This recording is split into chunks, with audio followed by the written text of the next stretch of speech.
Tonight, a Waiala childcare centre set to upgrade and expand its facilities to the tune of almost $1 million. And why driving into Moonta or the pristine beaches of Port Hughes is now easier and smoother than ever. From our 7 Spencer Golf Studios, your nightly news with Madeline Kerr begins now. Good evening, thanks for joining us. Those stories in just a moment, but first tonight there's been a fatal crash at Coulter, around 60 kilometres northwest of Port Lincoln. Emergency services were called to the scene along the Flinders Highway just before 9:30 this morning, responding to reports that a car had crashed into trees. The driver and sole occupant, a 63-year-old from the Eyre Peninsula, sadly died at the scene.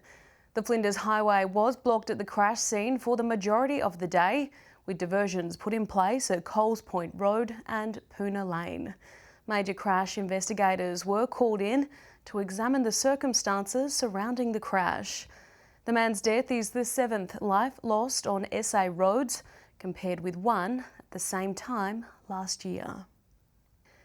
After servicing the community over 45 years, the Waiala Childcare Centre is receiving a well-deserved upgrade this year. The council is sourcing local building contractors for the project, encouraging those interested to submit their tender now. Bigger and better facilities for some of our smallest community members. The Waiala Childcare Centre is set to expand, with an internal upgrade and extension of the current building to take place later this year. The City Council releasing renders of the future facility as they continue through the tendering process. And that is going to be around about a $900,000 major upgrade. Half the money is coming from the federal government. An extension will be added to the existing building, which will include a new baby room with bathroom facilities, an additional front entrance, foyer space and offices. The centre will remain operational throughout the construction period, with a staged approach to ensure minimal disruption. Once that work is finished, it now gives us the opportunity to start talking with the federal government to lift our numbers. The Mayor says the upgrade is a win-win situation. The upgraded facility will bring in more money to cover its costs, and parents and guardians will have the peace of mind of sending their kids to an improved centre. In the long term, once we increase our numbers, that also then helps offsets the ongoing costs or the costs that actually council is putting in, around about $480,000. Edward McCarroll, 7 Spencer Golf News. As the New South Wales election draws near, Roy Butler is facing an uphill battle to keep his seat. The member for Barwon quit the Shooters, Fishers and Farmers Party and is now recontesting as an independent. Daniel Pizarro reports from the New South Wales Parliament in Sydney. Roy Butler is asking the residents of Broken Hill to keep him on as an independent as he begins his campaign. And you're right, it's not an easy decision to make to walk away from a political party. You lose any support that you get from the party, financial or otherwise. But under the circumstances, I felt strongly enough about what had happened. The member for Barwon was one of 3 SFF MPs to sensationally quit the party following comments made by leader Robert Borsak against fellow ex-SFF MP member Helen Dalton and refused to resign the leadership. And look, we tried to put a number of options on the table. We tried to compromise with the executive and with Robert to keep the party in one piece. That was a priority for us, but unfortunately there was not going to be any compromise. So with no compromise, with no retraction or apology for the comments that were made, we just felt like we had no option but to distance ourselves from the party. The Nationals are keeping a close eye on possible rapprochement with Far West voters. We know that we've made mistakes and, governments always make mistakes, but I'll also own up to those mistakes when they've occurred. And I think if you look 4 years ago, there were some things that we could have done differently. There were some things that we should have done differently. Running as an independent candidate is not without risk, and preferences could be crucial in determining who will be the member for Barwon. So far, Mr Butler has not indicated who he will be preferencing. A tight contest is on the cards. Daniel Pizarro, 7 Spencer Golf News. Multi-million-dollar roadworks in Moonta have caused delays and detours for the past 21 months. But they're now complete, just in time for the end of summer, as tourists flock to the popular beach, Port Hughes. After years of planning and budgeting, it's now smooth sailing on Bay Road, making popular tourist destinations, Moonta and Port Hughes, more accessible. It's really good to see Bay Road finally completed. It's been a project that we've all been wanting to do for a very long time, and to now see it completed is really satisfying. Public consultation began back in 2019, and common feedback included the want of bike lanes, walking paths, underground power lines, median strips with plants and storm water works.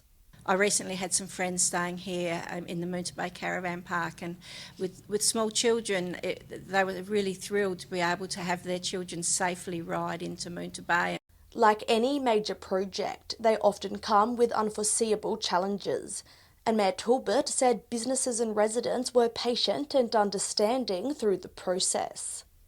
These multi-million-dollar roadworks were no small feat, and despite delays due to COVID and extreme weather, Council says it's all worth it when hearing the community's feedback.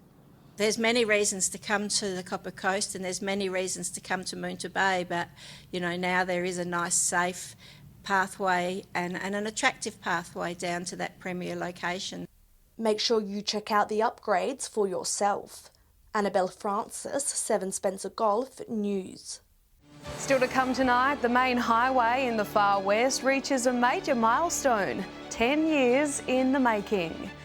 And why the SA Greens are calling on the state government to bring back ETSA.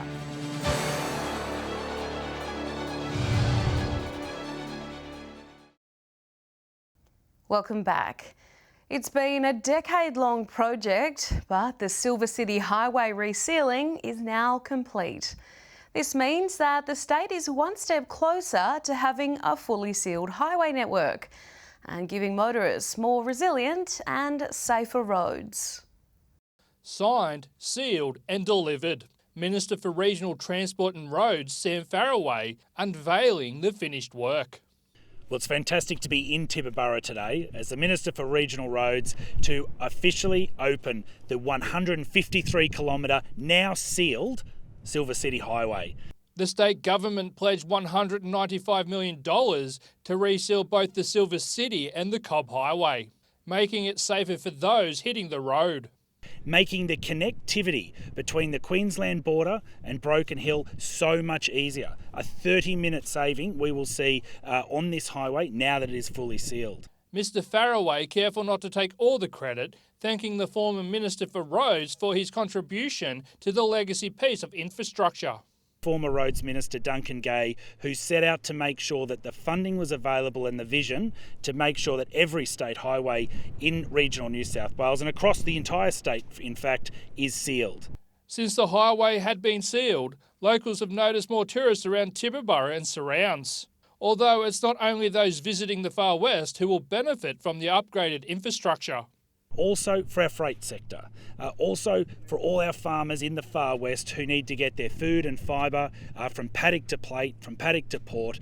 Attention will turn to finishing the resealment of the Cobb Highway, which is expected to be completed by the end of the year. Mr Farraway calling that section the final piece of the puzzle. Joshua Mercer, 7 Spencer Golf News. With the rising cost of living and complaints about poor investment in the Spencer Golf, the SA Greens are calling on the state government to bring back ETSA. The state-owned company was a heavy presence in Port Augusta when it wound down operations following privatisation.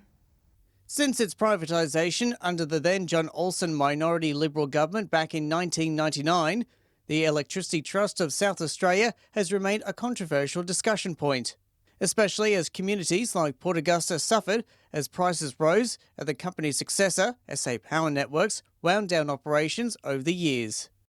What we saw happen was a real underinvestment, I think, in the maintenance work and in the workforce. And as a result, we're seeing a lot of these issues emerge. With the Victorian government reinstating the old State Electricity Commission, Greens MLC Robert Sims says South Australia should follow, introducing a motion in the Legislative Council. We had a really big response from the community around that, particularly South Australians living in regional areas, because they've been hard hit by the lack of investment in infrastructure in those regions over a long period of time.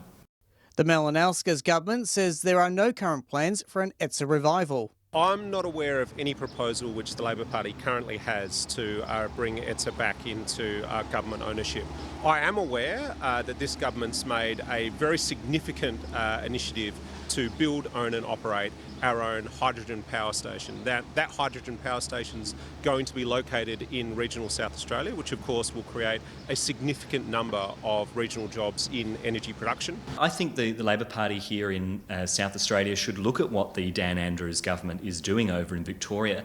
I mean, over in Victoria, they've just had a thumping re-election, a really strong mandate from the Victorian people for publicly owned utilities. Daniel Pizarro, 7 Spencer Gulf News.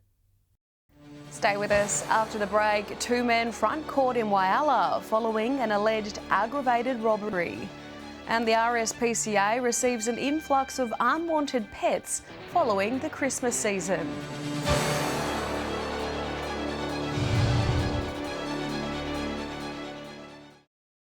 Welcome back. 2 men appeared at the Waiala Magistrates Court yesterday following an incident in the city last Friday. At about 6:20 p.m, police were called to a shopping centre on Nicholson Avenue after reports a man had been assaulted and had his bag stolen. Attempting to flee into the shopping centre, the suspects were quickly located by police. The victim, a 23-year-old local man, was not seriously injured and thankfully didn't require medical treatment. Appearing in court, a 24-year-old from the AP Wailands and a 22-year-old from Waiala Stewart were charged with alleged aggravated robbery. At the start of every year, the SPCA sees a surge in the number of animals needing homes, and this year is no exception. The Waiala shelter currently has an abundance of playful cats that are looking for a new home. Start the year off with a new furry friend. Following an influx of animals this January, SPCA South Australia is encouraging prospective pet owners to consider adopting from their shelters. We've got more than 1,200 animals across South Australia in care at the moment, and so we're really hoping that people will open their hearts and their homes to some of these animals. The SPCA says since Christmas their regional centres have been under the pump, with the Waiala shelter alone currently caring for 11 cats, 23 kittens, 5 dogs and 1 puppy. Hard-working staff like Andre ensuring that those up for adoption are well trained and fully vaccinated. We get all sorts. We get surrenders, which are easy to handle. They've been people's pets and maybe no longer able to handle them, to abandon animals. The SPCA says starting the adoption process is as easy as calling your local shelter and setting up a playdate with the pets they have on offer, like cute cats like Johnny here. Go online and see when the Waiala shelter is open, and then go in and meet the animals and see if you do connect, because it's only through meeting the animal one-on-one that you see if there's potential for a bond. The SPCA says rescuing an animal not only helps their cause, but can enrich a person's life in ways they never imagined. It's the animals that can't help themselves, so we do it for them. Edward McCarroll, 7 Spencer Gulf News. Stay with us after the break. St Pat's Race Club in Broken Hill preparing for their next meet. And barely a moment under 30 degrees. We'll have the weather details with Alex Sykes.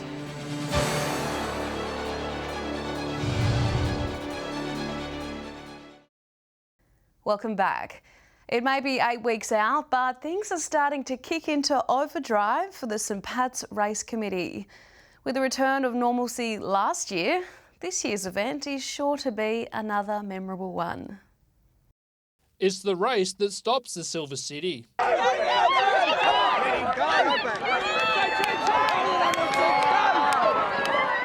The committee is well into work mode, with a new president ready to tackle the 2023 meeting head on.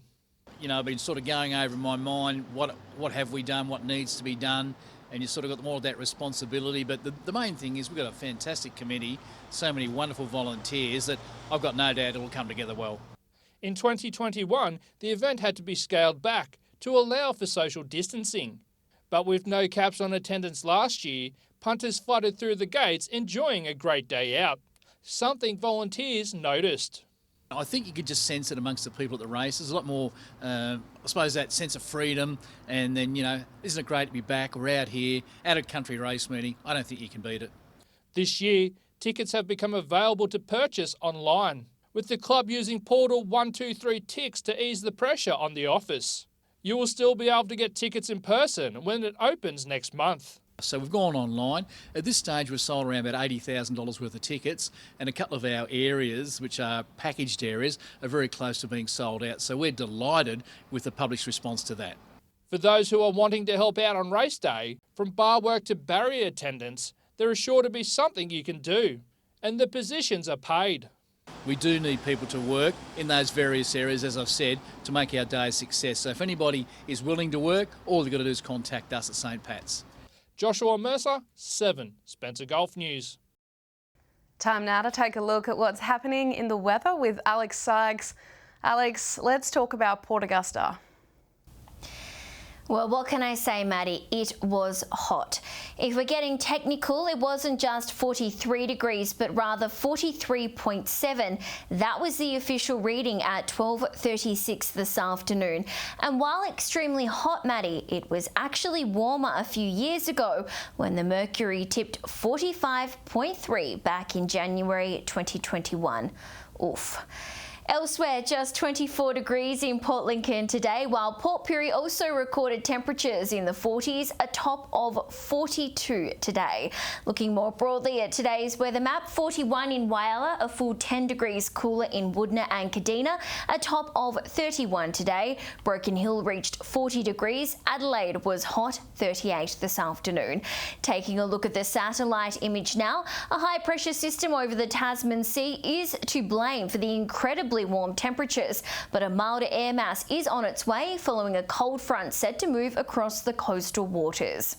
Moving on to tomorrow's weather outlook now, and we'll start with the Gulf waters. South to southwesterly winds 15 to 20 knots, shifting to south to southeasterly 20 to 30 knots during the day and into the evening. Seas will be around 1 metre, increasing up to 2 metres in the morning, and south to southwesterly swell around 1 metre, increasing up to 2 metres around midday. A cloudy top of 22 in Port Lincoln tomorrow, between 17 and 21 degrees in Cleve. Partly cloudy and 27 in Woodner. Morning showers in Waiala on Wednesday, set to reach a top of 24 degrees there. A shower or two around Port Augusta, a much cooler 25 degrees. Kadina will be cloudy and a top of 26. Port Pirie 27 with a possible morning shower.